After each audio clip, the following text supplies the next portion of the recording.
Today we're going to discuss a subject which may be a little uncomfortable.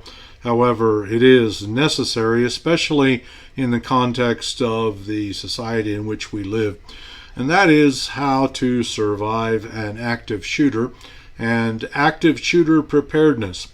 The Department of Homeland Security defines an active shooter as an individual actively engaged in killing or attempting to kill people in a confined and populated area. These incidents usually involve firearms and randomly selected targets or victims.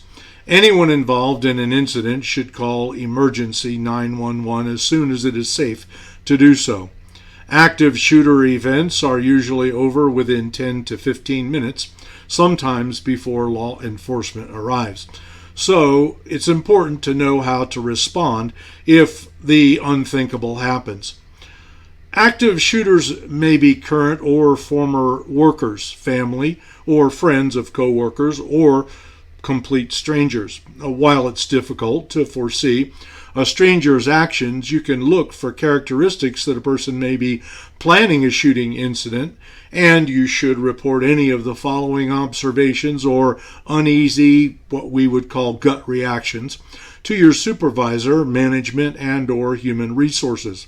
For example, if you notice that there is an increased use of alcohol, drugs, and absenteeism, if there's a decreased hygiene and appearance, if it appears that they are depressed or socially withdrawn, if they become disregarding of work quality or company policy, mood swings and overly emotional responses are another indicator. If they tend to be paranoid, suicidal, or doomsday type behavior or discussions. Also, if there's an increased discussion of violent incidents and weapons or firearms. Often the best choice is to evacuate the active shooter area if in actual fact such a thing does come to pass. So, for example, the first thing that you should consider doing is running, that is, exiting the area where the active shooter is operating. So you should always know 2 exits and escape routes in every building that you visit. Also, you should guide others to the escape route and prevent them from entering the shooting zone if at all possible. Exit whether others follow you or do not. Don't attempt to move wounded people. Keep your hands visible at all times and follow police instructions. Now, if you cannot escape, if you cannot run, then the next alternative is to find a place to hide. So remember, run first, then hide if necessary. Ideally, stay in or find an office with a door that you can lock and or barricade. Stay out of the sight of windows. Silence your cell phone. Turn off radios, televisions, and things of that nature, and stay quiet. Also, make sure if there are lights, shut the lights off in the room. If you can't evacuate or hide, call 911 and talk to the dispatcher, or leave the phone line open so they can listen and record events. If possible, describe the location of the shooting, the shooter, and the weapons.